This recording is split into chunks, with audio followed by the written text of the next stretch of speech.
Well, I just thought we'd have a change of scenery, right? And this morning we continue on with godly morals and ethics. Something that present day, and we say present day, Arminianism, one of the many daughters of Romanism, of the Antichrist, does not want to know. Doesn't want to know.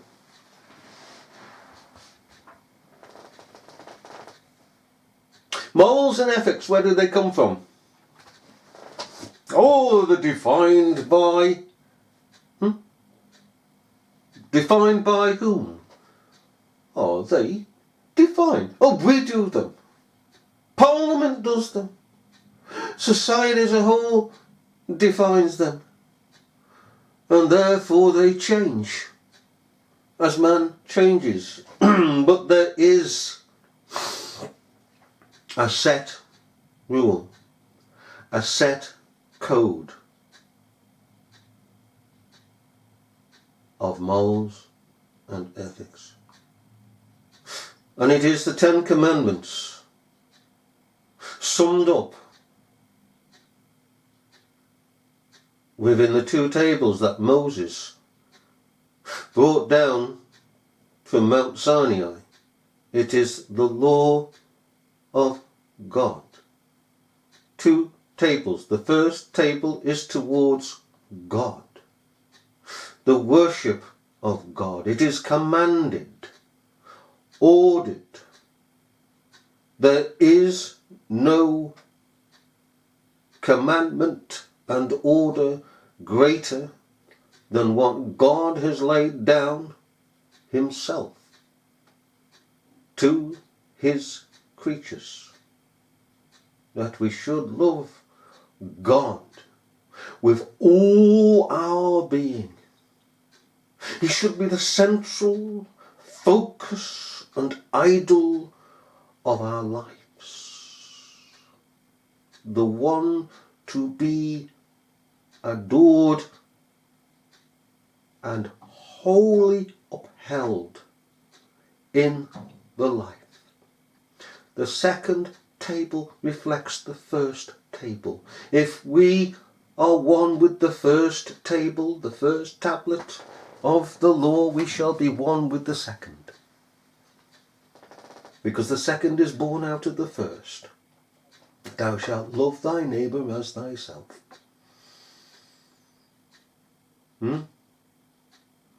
And within that there is circumspection.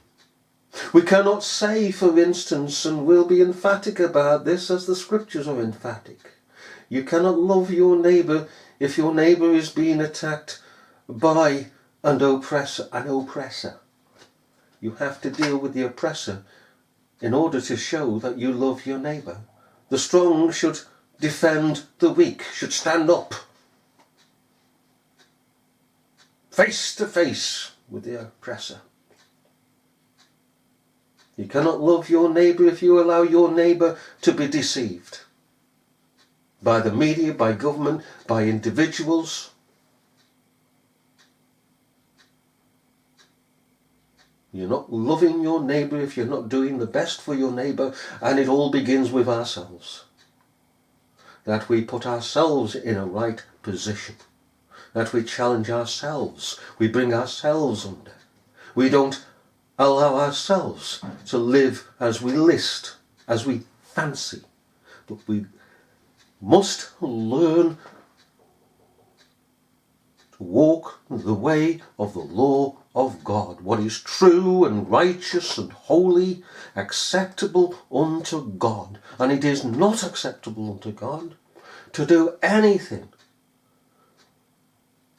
that reflects unrighteousness. And it's a learning all the time. Every single day we should be learning, accumulating knowledge and the grace of God. As we are on this King's highway of holiness, we should walk We don't run. If we run, we fall, we stumble. We should be patient. We are little children. That's how we begin. Babes indeed, that desire the sincere milk of the word, that they may grow thereby. Grow. Grow. And grow we should. We should never be stunted.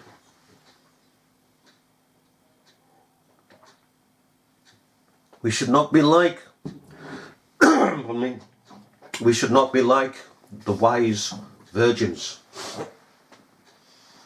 who slumbered and slept with the Arminians. I joined hands with the Arminians and slumbered and slept because the Arminians fed the laziness of the foolish virgins. The foolish virgins are a warning. Not to go that way, not to be one of them, not to be found with lethargy, laziness of thought, laziness of mind, lacking consideration, lacking examining things. Is this right? We should say to things, is this the truth? Instead of, oh, I believe it and that's it, because everybody else believes it, I must believe it. Eh? Oh, we like sheep have gone astray, isn't it? Eh? And have led everyone to his own way. Oh, we like sheep have gone astray. Let us never forget that. We all went astray. Now we are living beings. We have been brought back into the pasture of God. And all because the Lord hath laid upon Jesus Christ the iniquity of us all. Even the psalmist said, I have gone astray. Let's not go astray.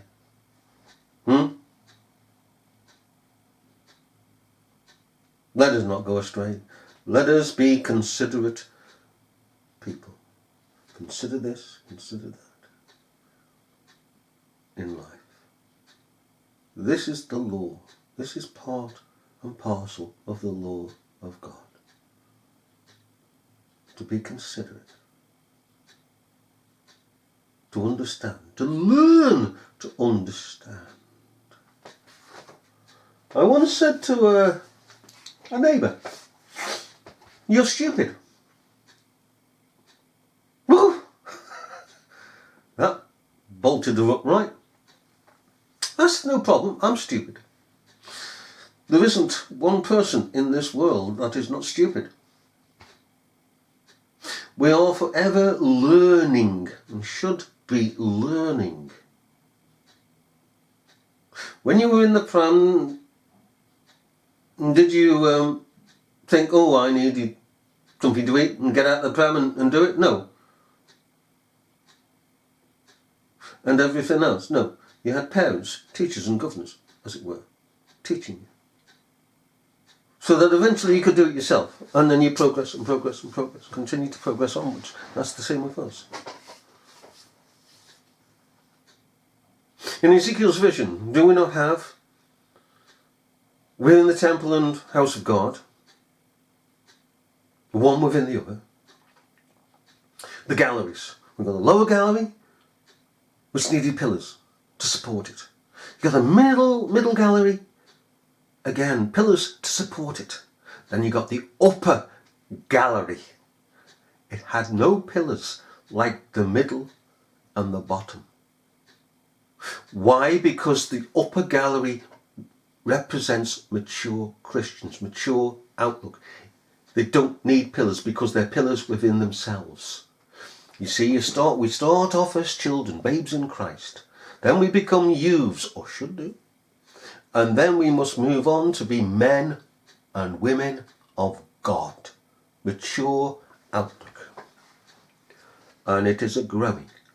Again, like in life itself, as natural beings, growing, growing and growing.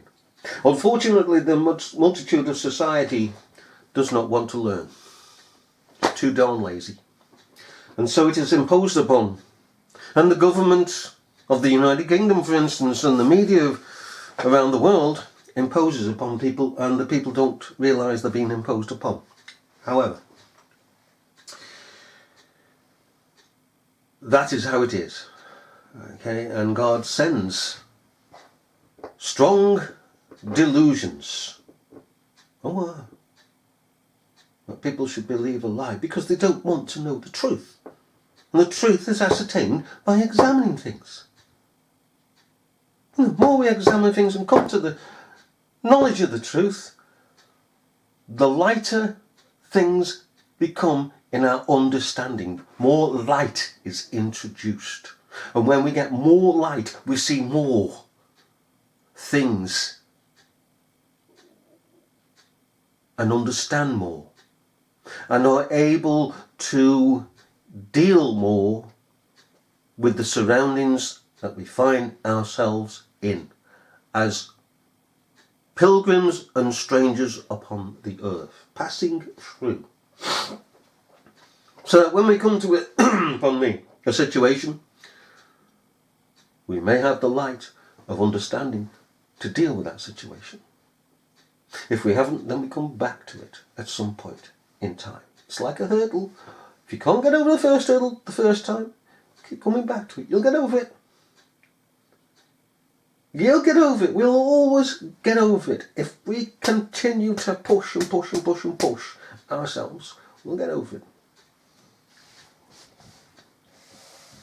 Then the second hurdle's a bit bigger than the third hurdle. But we become stronger, exercised in our understanding. Now, in Matthew chapter 5 verse 17, one that the Arminians, like and love to twist. Oh, they love to twist the scriptures because they are the enemy. You know, in Reformation times and afterwards, we know that the Roman Church, created by Imperial Rome to be the established church, the established setup, okay, just like the butcher, the baker, the candlestick maker, the tailor, the dresser, all have a part in society, and so has a central religion. Okay, Imperial Rome created this central religion out of these nominal Christians who were punching around. Now, and by the way, we still have the same today in Anglicanism and so forth. Now, Matthew 5:17. The Arminians take this passage, this verse,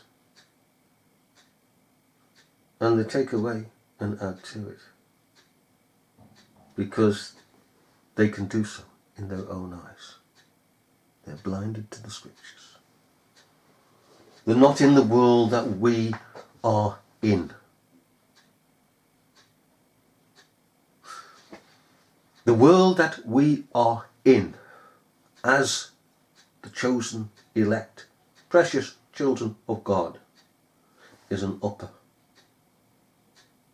When it comes to the physical, we're in this levelled plane, this earth, in earthy bodies. The world is below. It's in the world of damnation. Two spiritual worlds, because we are dual beings, dual beings. Secularism says no. Well, secularism is of the devil. Now then, let us read verse 17 of chapter 5. Think not that I am come to destroy the law or the prophets. I am not come to destroy, but to fulfill. Let's carry on. For verily I say unto you, till heaven and earth pass, one jot or one tittle shall in no wise pass from the law till all be fulfilled. So Christ came to fulfill the law and the prophets. Verse 19, whosoever therefore shall break one of these least commandments, and shall teach men so, he shall be called the least in the kingdom of heaven.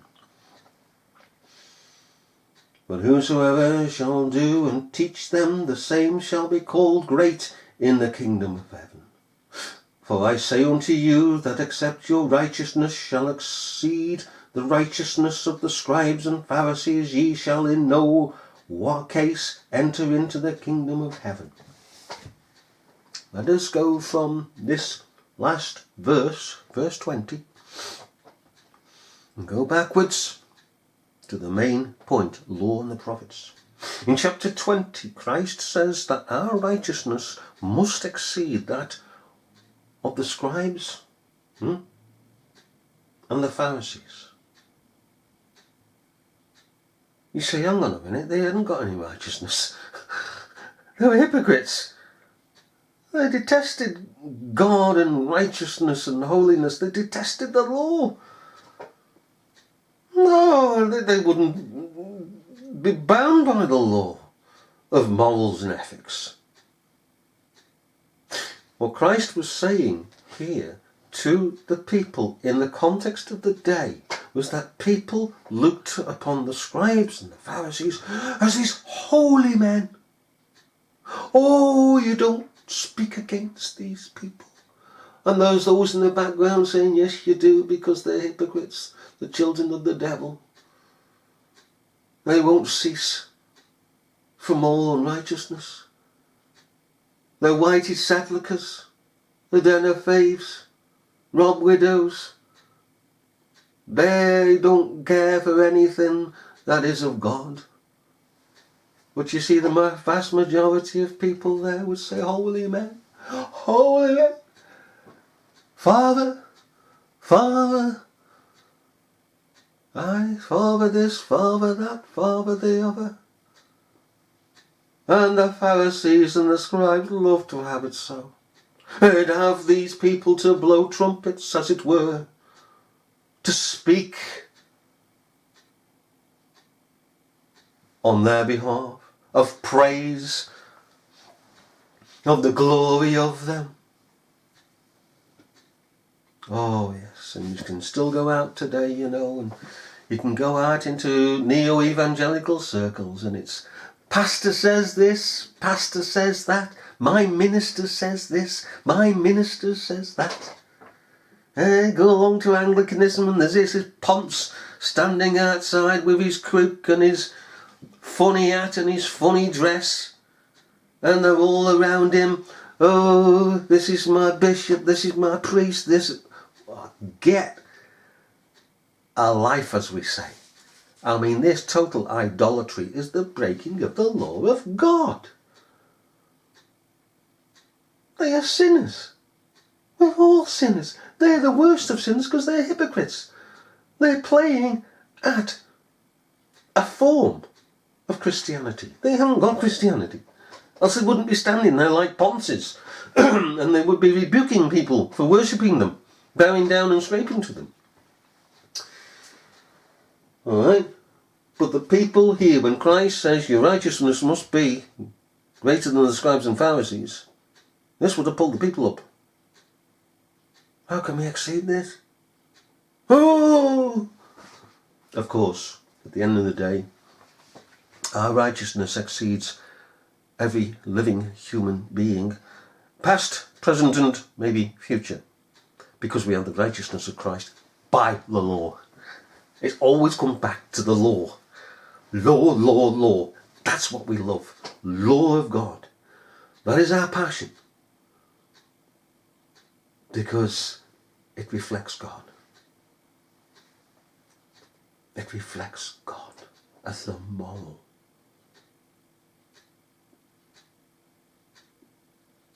As being moral. Giving of himself. Expressing himself in his law. totally ethical. And some people contend that. Well, they can contend it all they like. Where does the law come from? Where is it expressed from? God. It's the very character of God.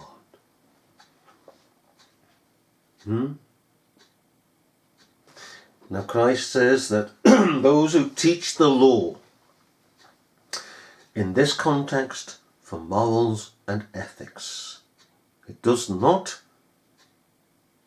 declare here that it is for justification, for the placation of God. It's not here for that. It is here for the good of mankind, societies in particular, that the law of God is to be taught. And they that teach the law of God shall be significantly higher than those that do not. So when you look out upon this world, and persons who are continually expressing the law of God in their lives by an upright life, that's one way of preaching the law of God.